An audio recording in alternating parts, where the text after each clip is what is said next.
bilang tadi, itu saudaraku masih ada yang hidup bos. Tolong peringatkan, suruhlah orang mati sana deh. Mungkin orang mati, dari mati siapalah yang mereka kenal itu suruh ke sana supaya mereka percaya apa yang Abraham jawab.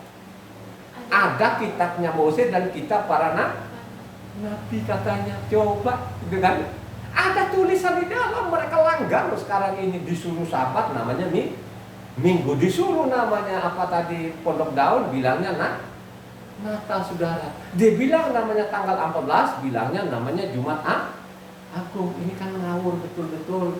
Ini masalah besar saudara. Tapi di mimbar itu tidak ada masalah. Karena kami banyak apanya di gereja sana sudah kagak ada. Itu orang-orang bule sana kan yang apanya dasar iman mereka gitu kan sudah kagak ada. Coba kan, ya hanya KTP-nya ada namanya Kristen gitu kan, ya itu tadi kan gitu kan. Bagaimana mau baca, dia kerja dari pagi sampai sore kan begitu kan. Akhirnya apa, orang-orang sudah ke bulan sana. Kalau gue ke bulan kok berarti Tuhan gak ada, sekedar saja pengkristen kan begitu kan. Coba ya, ganti namanya semua, berganti di dalamnya. Itu yang dimaksud dia, lah kau pembuat kejahatan. Siapa saja yang merusak namanya tatanan Tuhan tadi itu, apalagi meniadakan Tauratnya dan kitab para nabinya, pasti mati. Loh, kalau dia datang di sini, aku datang di bumi ini bukan namanya meniadakan, tapi menggenapi. Yang dimaksud apa? Halo, menggenapi apa yang sudah dinubuatkan benar-benar sudah terjadi. Jadi digenapilah yang sudah diberitahukan dulu lah, ya. Bagaimana nanti Yesua matinya, bagaimana lahirnya, sudah dinubuatkan waktu dia lahir itu kan sudah dinubuatkan oleh namanya Yesaya, gitu kan begitu. Yang dinubuatkan itu, yang lahir itu siapa? Sudah dijelaskan Yesaya bahwa dia adalah Yahweh itu sendiri, Bapa yang kekal. Gitu. Kalau engkau baca Yesaya 7 nggak kelihatan karena dia adalah seorang bayi kan begitu, menamai dia Immanuel. Tapi kalau engkau baca namanya Yesaya 9, dijelaskan bahwa dia adalah Bapa yang kekal. Baca lagi namanya 40, baca 41, 42, 43, 44, sampai 48, sampai 53. Itu sangat jelas sekali bahwa dia adalah Yahweh itu sendiri yang datang di bumi. Amin gak? Ya. Yahweh lah dasarmu, Yahweh lah akarmu. Dialah yang menopang, jangan kau balik-balik. Lo yang menopang Tuhan itu namanya konyol, ya no? Yahweh itu adalah fondasinya, ya. Kita yang di atas, makanya kita ada di pangkuannya tuh Tuhan, kita di pangku, ya. Yang mengurus kita hidup itu mati hidup kita adalah Tuhan kita, kan begitu. Adalah yang Yahweh itu, dia bukan Bapa, dia adalah Tuhan. Jangan kecil-kecilin lah, kan begitu kan. Bapak Yahweh, memang dia manusia, bukan manusia, ya. Itu kan dikembang-kembangkan saja. Orang Israel sendiri pun itu kan dia diangkat loh. Israel diangkat jadi anak, kan begitu, ya. Di mana firman-Nya? Israel itu jadi apa? Diangkat jadi anak. Awal mulanya bahwa dia adalah anakku. Keluaran 4 ayatnya. Halo, 22. Coba baca. Nah, makanya baca, kita suci dengan baik gitu loh, teratur lah gitu loh, ya. Maka engkau harus berkata kepada Farao, beginilah firman Yahweh, Israel ialah anakku, anakku yang sulung. Itu bapak yang kanan. Kata anak itu dari situlah, biarkan anakku Israel itu anak sulungku saudara. Ya, dia yang sulung sudah punya hak dia. Jadi Israel itu adalah bangsa apa?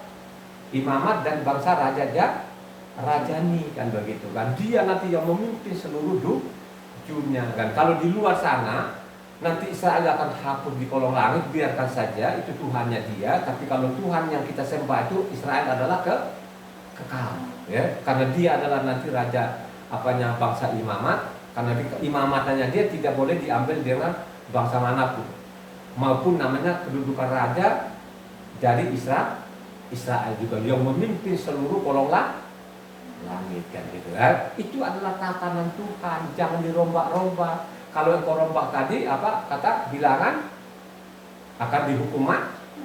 Jadi kalau orang sekarang ini itu tidak mengikut sabatnya, tidak ikut pondok daunnya, apalagi nanti besok namanya Yom Kippurnya, itu sudah mati secara rohani. Amin gak itu? Sudah mati secara rohani. Karena itu yang saya ngomong ada hukumannya. Siapa yang melanggar sabat dihukum mati. Ini melanggar saja pun dihukum mati. Apalagi kalau dipindahkan. Tapi apa yang terjadi sekarang ini kalau kita ngomong masalah sabat? Oh, semua itu hari baik semua. Oh, nggak apa-apa. Ingat kata-kata ini, ya, akan tercatat di sana nanti. Nah, pada waktu itu dibuka lah itu. Dibuka nanti buku-buku ini. Apa yang kau lakukan di bumi ini, ya? Karena pada waktu dia datang kedua kalinya, ya, apa yang terjadi? Dia akan menghukum dengan palu besi. Coba kalau ketok satu-satu nanti kayak apa sakitnya. Dan begitu tidak ada pengampunnya lagi. Makanya Iprim itu sana, Iprim Amna maupun Iprim 10 di sana ada dengan sengaja katanya, dengan sengaja loh tadi itu melanggar katanya, gitu? Dengan sengaja loh langgar dihukum mati. Nah, sekarang tahu, gak ada pengampunan. Nah, sekarang kan kasih tahu loh ada pasal, ada ayat, tapi orang tetap bandel itu secara rohani sudah mati. Bukan saya loh di dalam kitab suci begitu. Karena kitab suci itu tidak akan merubah, kekal namanya sabat itu kekal. Perayaan-perayaannya itu tidak boleh dikutak-kutik oleh manusia manapun. Jangan kalau ini orang goim ini yang dianggap itu namanya bangsa binatang, ini anaknya saja dihukum. Dihukum nggak Israel? Sampai-sampai Yerusalem itu ditumbuhin rumput. Coba bagaimana Yerusalem ini waktu dibangun oleh Salomo ini, ya. Salomo kan, ratu Seban sampai geleng-geleng kepala. Kalau orang Jawa bilang kagum. Itu kalau orang Jawa kalau kagum ya, luar biasa kata orang Jawanya. Coba sampai ditumbuhin rumput nggak ada lagi. Akhirnya apa? Dari situ karena memangnya kosong, karena memang sudah dibuatkan akan kosong nanti Yerusalem. Pada waktu kosong inilah menyimpanglah Israel. Makanya sekarang coba kalau Israel itu kalau Pesaknya sekarang apa? Tanggal 15 kan gitu kan. Tanggal 15 Pesaknya. Bukan 14, ketentuannya di dalam 14. Makanya antara 13 dengan 14 di saat itu Pesak. Perintahnya Tuhan begitu. Tapi sekarang itu bukan namanya 14 tapi 15. Itu mereka ikuti. Mereka coba-coba, oh di sana lah begini. Itu otak-otak kita yang tidak beres, yang sudah konsep di dalamnya. Dia tidak pernah ingat kalau dia baca dalam kitab suci, orang asing itu sudah dikekang. Ada firmannya nggak dikekang itu? Halo, di mana? Orang asing ini sudah dikekang. Di mana? Yesaya 30 ayat 28, baca dong ulang. Itu kan sering saya ulang-ulang itu. Ya. Yesaya 30 ayat 28. Baca. Hembusan nafasnya seperti sungai yang menghanyutkan, yang airnya sampai ke leher. Ia datang untuk mengayak bangsa-bangsa dan ayat kebinasaan, dan untuk memasang suatu kekal yang menyesatkan di mulut suku-suku bangsa. Dikekangin nama suku bangsa supaya tetap namanya sesat. Dikekang sudah di situ dikasih ini kendali di leher apanya. Saya kan penumpang kuda masalahnya ini, jadi saya tahu dikekang, tahan terus di situ. Jadi kalau ditahan dia kan nggak keluar dari kesesatan tadi. Makanya kan Mazmur 147 ayat 20 bagaimana? Ya. Mazmur 147 ayat 20 bagaimana bunyinya?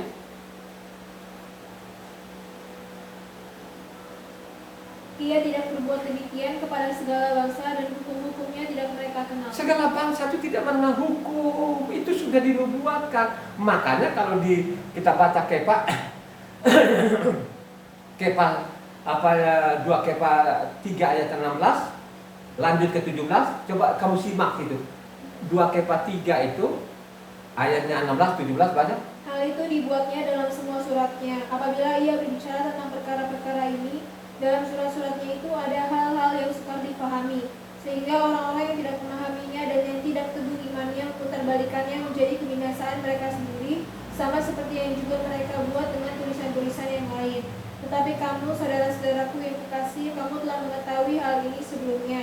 Karena itu waspadalah supaya kamu jangan tersesat ke dalam kesesatan orang-orang yang tak mengenal hukum, dan jangan kehilangan peganganmu yang teguh. Hati-hati loh, yang tidak mengenal hukum ini, saya bilang. Akhirnya sekarang kan mereka goreng di mimbar ini kan, yang paling mematikan sekarang bahwa Taurat itu tidak berlaku lagi. Udah sahabat, nggak usah kau ribut-ribut masa sahabat, kau nggak ribut-ribut undang-undang dan lain sebagainya, itu udah. Lo terus mau apa? Kalau sudah begitu terus mau apa? Ya, malah namanya ini yang saya sebut ini kan ada hukuman-hukuman di dalamnya. Ya, memutarbalikan tadi surat-surat Rasul Saul, artinya mereka binasa, saudara. Akhirnya banyak orang mati konyol, ya. Ada dia bilang kakinya, dia langkah satu ubin saja susah banget. Coba kan, ya. Terus ada lagi doa sekarang, apa kalau orang mati menjadi pendoa bagi kelu? Ada lagi loh sekarang ini di luar sana, di daerah saya Sumba sana. Jadi ada di Sumba itu sekarang tren lagi. Ya, jadi kalau ada kawin di kuburan, nanti dia apalah di kuburan sana kan gitu kan. Terus habis itu kalau setiap mati itu dia jadi pendoa. Jadi dia pendoa. Ini yang saya bilang konyol-konyol ini. Yang tidak pernah membaca kitab ikut saja apa yang dikatakan orang. Jadi benar katanya apa? Ya? Kalau engkau baca apanya sana Amsal 18:12 apa bunyinya?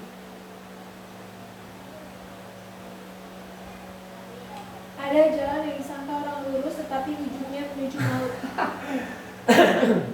Jadi Amsal sudah mengatakan 14 ayat 12 mengatakan bahwa ada orang bilangnya jalannya lurus tapi ujungnya namanya Itu yang terjadi sekarang, saudara.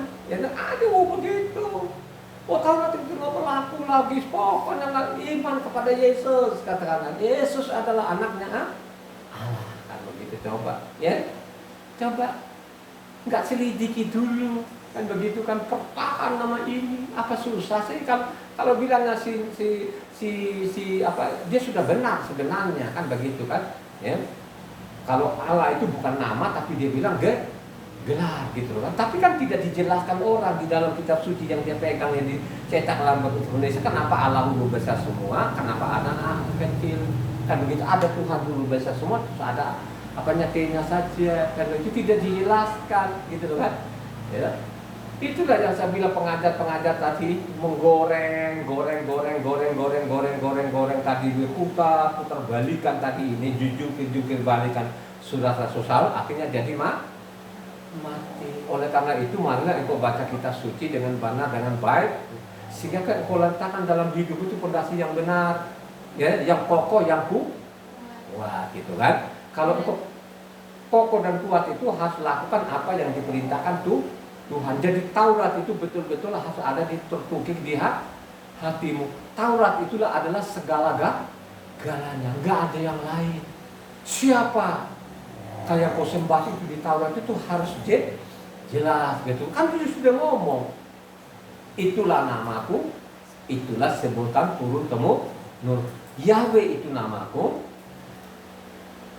Elohim itu adalah sebutanku, itulah turun temu muruk kekal. Kan begitu kan? Makanya dia bilang lagi kepada namanya Farao, gua biarkan lo hidup supaya aku perlihatkan kedasatanku, supaya namaku ini dimasukkan seluruh dunia. Kan gitu kan? Kalau aku baca namanya Ulangan berapa? 9 ayat 16 gitu loh, ya. Coba baca Keluaran 9 ayatnya 16. Akan tetapi inilah sebabnya aku membiarkan kau hidup, yakni supaya memperlihatkan kepadamu kekuatanku dan supaya namaku dimasyhurkan di seluruh bumi. Kuperlihatkan kedahsyatan, kekuatanku, keajaibanku, supaya namaku ini dimasukkan seluruh dunia. Mestinya yang kita masukkan itu, jangan nama lain. Halo, ya?